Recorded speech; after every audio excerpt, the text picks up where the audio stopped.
சொகுசு பங்களாவில் பதுக்கி வைத்திருக்கிறார்களே ஜெயலலிதா பணத்தை, கோடி கோடியாக கொள்ளையடித்த பணத்தை சொகுசு பங்களாவில் வைத்திருக்கிறார். எப்படி வந்தது? அம்மா உணவகம். உங்க அம்மா உணவகத்தை போய் பாரு. அவ சக்காத்தி, அவ நாத்தனாரு, அவ குழந்தையா, அவ மச்சி வேலை பார்க்கிறாளா? சாப்பாடு அது என்னைக்குதான் சரியா இருக்கு. அம்மாவே சரியில்லை, அப்படி சாப்பாடு என்ன சரி இருக்கும்? செய்வீர்களா?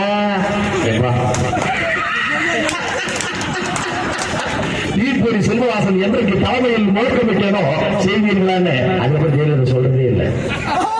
இந்த மாதிரி ஜெயலலிதா முழக்கத்தை பாத்தீங்களா? சொல்வதையும் செய்வோம், சொல்லாததையும் செய்வோம். ஆமா, நிறைய கொலை நடக்குது, கொள்ளை நடக்குது. செம்பர்நாக்க நதி திறந்து யாரை திறந்து விட்டது தெரியாம குழி வெட்டுறது, தெரியாம ஆளை வெட்டுறது, இதுதான் ஜெயலலிதாவுக்கு சொல்லாத செய்வது. உண்மையிலே திருவாரூரில் இருக்கிற காவல்துறையை நான் மிகவும் மதிக்கிறேன், வணக்கம் செலுத்துகிறேன். இதே காவல்துறைக்கு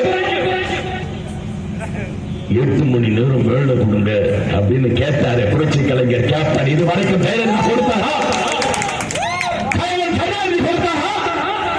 நான் தான் காவல்துறைக்கு ஜட்டியை மாத்தினேன், டவுசரை மாத்தினேன், குள்ளாவை மாத்தினேன். ஆனா பாவி 8 மணி நேரம் மாத்துகிறார். ஜெயலலிதா உண்மையிலேயே தமிழாக இருந்திருந்தால் இன்றைக்கு கன்னடத்தை எதிர்த்து கேள்வி கேட்டிருந்தார். பாவம் ஜெயலலிதா. அங்கே சந்தோஷ் என்கிற என் தம்பி உதைக்கிறார்கள், விதிக்கிறார்கள், என் தம்பிமார்களை நிர்வாணமாக மாற்றுகிறார்கள். இதோ ஒரு ஆர்ப்பாட்டம் போராட்டம் செய்தாரா இந்த ஜெயலலிதா? செய்தாரா? ஏதோ இவருக்கும் மோடிக்கும் ஜெயலலிதாவுக்கும் கள்ள உறவு என்று சொன்ன போது இவர்களும் வீட்டெல்லாம் அடித்து வருகிறார்கள். ஆனால் தமிழ்நாட்டில் மனம் பெறுகிற நம்மளுடைய யமதர்மராஜா கேப்டனிடம் இவர்கள் தப்பிக்க மாட்டார்கள், தப்பிக்க மாட்டார்கள், தப்பிக்க மாட்டார்கள். இந்த திருவாரூர் மண் கருணாநிதிக்கு சொந்தமல்ல, ஜெயலலிதாவுக்கு சொந்தமல்ல, புரட்சி கலைஞருக்கு சொந்தம் என்று நீங்கள் மாற்ற வேண்டும். வருகிற உள்ளாட்சி கேப்டன் அமைக்க வேண்டும். நல்லாச்சு, சத்தியமா சொல்லுங்க பார்ப்போம். இந்த மாதிரி மோர் வீடியோஸ்க்கு விகடன் டிவி சப்ஸ்கிரைப் பண்ணுங்க.